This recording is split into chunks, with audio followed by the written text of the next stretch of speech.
Good morning friends, कसे आहात? आज मी बनवणार आहे पाव पकोडा. पाव म्हणजे आपण हे बाजारात मिळतात ना पाव, ते पाव आणलेले आहेत आणि त्याचे मी एका पावाचे असे 8 तुकडे करून घेतलेले आहेत. इकडे मी पावाचे तुकडे केलेले आहेत. ही आहे चटणी, ही चिंचगुळाची चटणी आहे. 1 चमचा आलं लसूण पेस्ट आहे. अर्धा चमचा मी तिखट घेतलं आहे. मीठ आहे. इकडे मी मैदा घेतलेला आहे 1 वाटी. बेसन पीठ आहे 1 वाटी आणि अर्धी वाटी मी तांदळाची पिठी घेतले. त्याच्यात मी मीठ घातलेलं आहे. आणखीन आपल्याला ओवा, हळद आणि धनाजिरा पावडर लागणार आहे. आणि आता आपण बनवायला सुरुवात करूया. पिठामध्ये आपण हळद घालूया.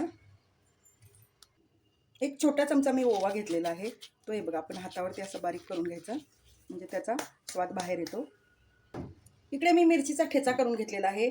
मिरची, लसूण, जिरं हे मीठ टाकून मी मिक्सरवरती दळून घेतलेलं आहे. आता आपण थोडं थोडं पाणी टाकून याचं आपण भजीला पीठ बनवतो तसं बनवून घेऊया. भजीपेक्षा थोडं पातळ करायचं आहे, कारण आपण पकोडे बनवणार आहोत, पाव पकोडे. तर जे पावचे तुकडे केलेले आहेत ना आपण, ते याच्यामध्ये घोळवून आपण तळणार आहोत. तर आपल्याला थोडंसं स्लरीपेक्षा थोडंसं घट्ट करायचं आहे. तर आता मी करून घेते. हे बघा, या पद्धतीने मी पीठ तयार करून घेतलेलं आहे. आता आपण थोडा वेळ असंच ठेवूया. इकडे मी पावाचे तुकडे घेतलेले आहेत आणि आपण चटणी हे ठेवलं होतं ना, त्याच्यामध्ये अगदी 1 चमचा छोटा पाणी घालूया आणि आपण हे मिश्रण तयार करून घेऊया.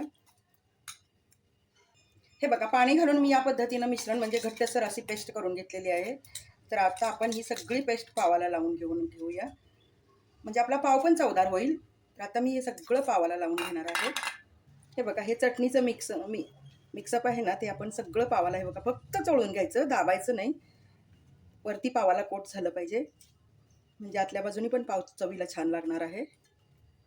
हे बघा, मी मिक्स करून घेतलेलं आहे. या पद्धतीनं सगळे पावाचे तुकडे मी मॅरिनेशन करून घेतलेले आहेत. आता आपण तळायला घेऊया. या बॅटरमध्ये पावाचे तुकडे आपण एक एक करून बुडवायचे आणि तळून घ्यायचे. हे कढईमध्ये तेल गरम झाले. आता आपण एक एक करून तुकडे सोडून घेऊया. आता आपण चिमट्याच्या मदतीनं खालच्या बाजूनी शेकून घेऊया. उलटे करून घ्यायचे. हे पकोडे अतिशय छान लागतात चवीला. पोटभरीचा नाश्ता आहे, पौष्टिक पण आहे. तर नक्की करून बघा आणि करायला एकदम सोपा आहे, घरातल्या साहित्यात तयार होतो. दोन्ही बाजूनी हे बघा, पावाचे पकोडे एकदम छान तळून झालेले आहेत, कुरकुरीत. तर आता मी खाली काढून घेते. दिसायलाही खूप छान दिसतात, पाहू शकता. हे पहा, तयार झालेत आपले कुरकुरीत आणि चविष्ट पाव पकोडे. चवीला तर अप्रतिम लागतात. नक्की करून बघा, सगळ्यांना आवडणार. आणि आवडल्यास लाईक, कमेंट आणि सबस्क्राईब करायला विसरू नका फ्रेंड्स.